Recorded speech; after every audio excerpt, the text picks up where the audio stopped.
제13호 태풍 링링에 동반된 강풍으로 피해가 농작물에 집중됐습니다. 추석을 앞두고 수확기를 맞은 농민들의 걱정도 커졌습니다. 많은 노인 요양시설들이 임대료 등을 이유로 4층 이상의 고층에 위치하면서 각종 재난에 취약하다는 지적을 받고 있습니다. 친일 발언으로 논란이 된 정상혁 보훈군수 퇴진을 위한 운동본부가 공식 출범한 가운데 주민 소환을 위한 서명 작업도 본격화됩니다.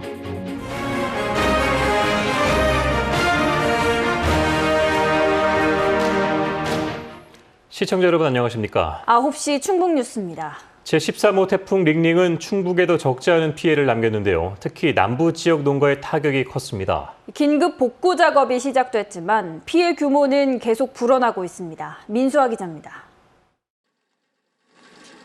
논 한가운데 수확을 앞둔 벼가 무더기로 쓰러졌습니다. 초속 20m 가까운 강한 바람에 휩쓸려 논 6,000제곱미터 가운데 절반이 피해를 입었습니다.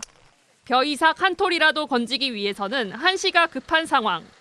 자원봉사자들은 비가 오는 궂은 날씨에도 팔을 걷어붙였습니다.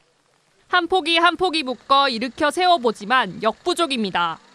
한 10시쯤에 비바람이 심하게 치니까 그때 막 넘어가기 시작하더라고요. 그렇게 막막한 거죠. 이제 못 사면 그대로 이제 놔뒀다가 수확하는 수밖에 없어요. 영동의 한 과수원은 복구할 방법조차 없는 막막한 상황입니다. 태풍을 온전히 견뎌 가지에 달린 배보다 땅에 떨어진 배가 더 많을 정도입니다. 추석을 지나서 수확할 예정이었던 물량은 절반도 남아있지 않습니다. 떨어진 과일을 처리하기에도 양이 너무 많아 손쓸 방법이 없습니다. 나름 강풍 대비에 나섰던 농민은 허탈한 심정입니다. 지지 제대로 했는데 바람이 강하니까 흔들리면서 배가 딱 떨어진 거예요. 이게. 지금 당장에 저 노란 봉지값 줘야 되지, 농약값 줘야 되지. 이번 태풍으로 현재까지 충북에서는 과수농가 570여 곳을 비롯해 전체 피해 면적이 430만 제곱미터에 이르고 있습니다. 충청북도는 오는 17일까지 피해 조사를 마무리할 계획이지만 집계가 진행될수록 태풍 링링의 피해는 눈덩이처럼 불어나고 있습니다. KBS 뉴스 민수아입니다. 고령의 거동이 불편한 노인들이 지내는 요양시설은 각종 재난 상황에 신속한 대피가 어려워 더 큰 피해로 이어질 수 있는데요. 그런데 요양시설 상당수가 건물 고층에 있어 우려의 목소리가 커지고 있습니다. 이만영 기자입니다. 소방관들이 다급하게 노인들을 대피시킵니다. 일일이 안거나 업은 채 때론 이불로 싸서 긴급히 빠져나갑니다.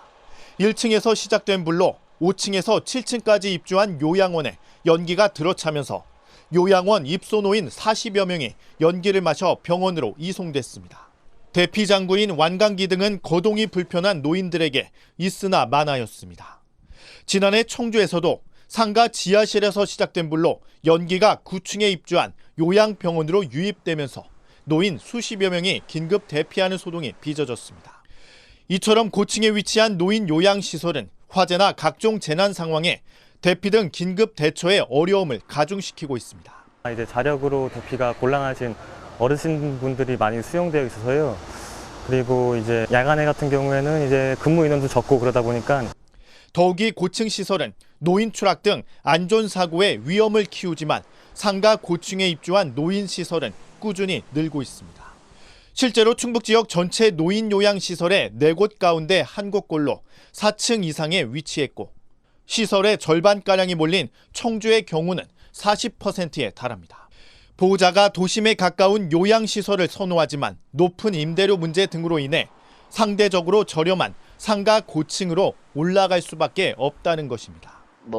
부탁하는 그런 가족 입장에서도 도심지에 있는 게 접근성이 좋은 거죠. 수시로 가서 이제 찾아뵙기도 좋고 이런 것들이 맞아떨어져서 때문에 어린이집 설치 기준에 층수를 제한하고 있는 것과 같이 노인 요양시설 역시 층수 제한 규정을 둬야 한다는 목소리가 힘을 얻고 있습니다. KBS 뉴스 이만영입니다.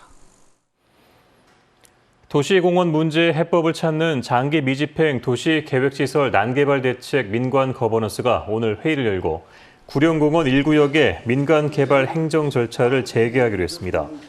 이들은 일몰제 해제까지 대처할 시간이 부족하다는 청주시의 제안에 따라 행정 절차를 진행하되 개발과 보존과 관련된 최종 결정은 오는 23일 회의를 통해 결론 내기로 했습니다. 이 밖에 지난 5일 매봉공원의 교통영향평가가 터널의 병목 현상 개선 등을 조건부로 의결됐고, 이와 관련해 오늘 매봉공원 대책위가 기자회견을 열고 받아들일 수 없다며 반발했습니다. 역사 왜곡 논란을 초래한 정상혁 보훈군수의 퇴진운동이 본격화되고 있습니다. 정 군수가 사퇴 요구에 대해 별다른 입장을 내놓지 않자 주민 소환을 추진하겠다며 군수실을 찾아 항의하는 소동이 벌어지기도 했습니다. 이유진 기자입니다. 이장단 앞에서 일본을 두둔하는 듯한 발언을 한 정상혁 보훈군수. 한국의 발전의 기본을 5억 불을 받아서 했다. 이게 객관적인 평가입니다. 정 군수 퇴진운동본부가 공식 출범했습니다. 퇴진하라! 퇴진하라! 퇴진하라! 이거는 아베가 할 말이지 우리 군수가 할 말은 아니죠. 당사자가 책임을 지고 그에 대한 대가를 받아야 된다고 생각합니다. 기자회견 직후 군수실을 찾았지만 만나지 못하고 마찰이 빚어졌습니다. 얼른 오시라고 하세요. 그렇지 않으면 우리 여기 자리 못 떠납니다. 제가 드릴 수 있는 얘기는 아무것도 없습니다. 그러니까 이런 가운데 주민 소환이 실제 성사될지는 미지수입니다. 2007년 주민소환제가 처음 시행된 이후 현재까지 주민소환이 청구된 경우는 99건. 이 가운데 8건만 투표로 이어졌습니다.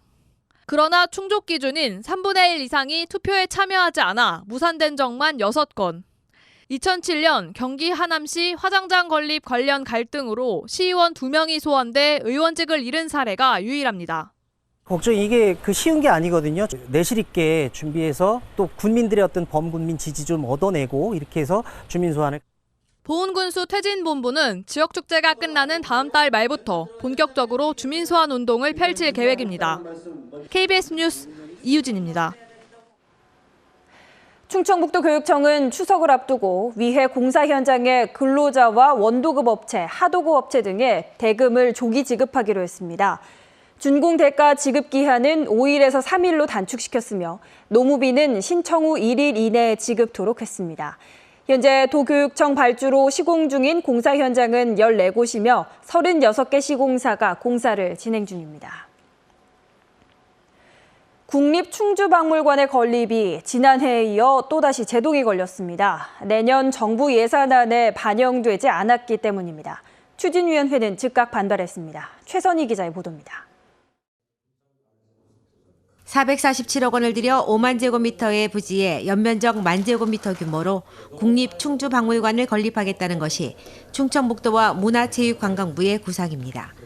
그러나 사업 첫걸음부터 제동이 걸렸습니다. 문체부가 내년 예산에 편성한 기본계획 수립 연구 용역비 3억 원이 기재부 심의 단계에서 삭제됐기 때문입니다.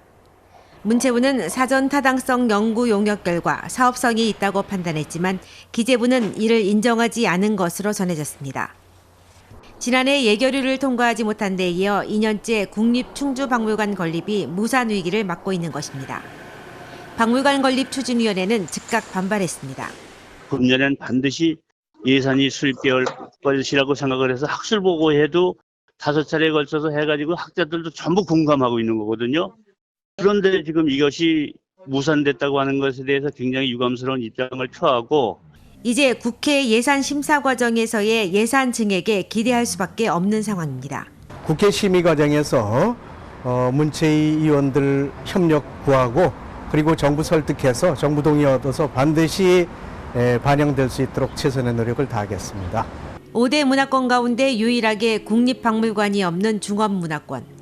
반출된 국보급 문화재와 유물만 5만 7천 점이 넘습니다. 추진위원회는 실체가 사라져가는 중원문화를 더 이상 방기할 수 없다며 내년 국립충주박물관 건립 예산 확보를 위한 다각적인 대응 방안 마련에 돌입했습니다. KBS 뉴스 최선입니다. 충청북도가 바이오 의약 규제 자유특구 지정을 추진합니다. 충청북도는 오는 30일 바이오 의약 규제 자유특구 지정 신청을 위한 주민 공청회를 열어 의견을 수렴한 뒤 다음 달 중순 중소벤처기업부에 특구 지정 신청서를 제출할 계획입니다.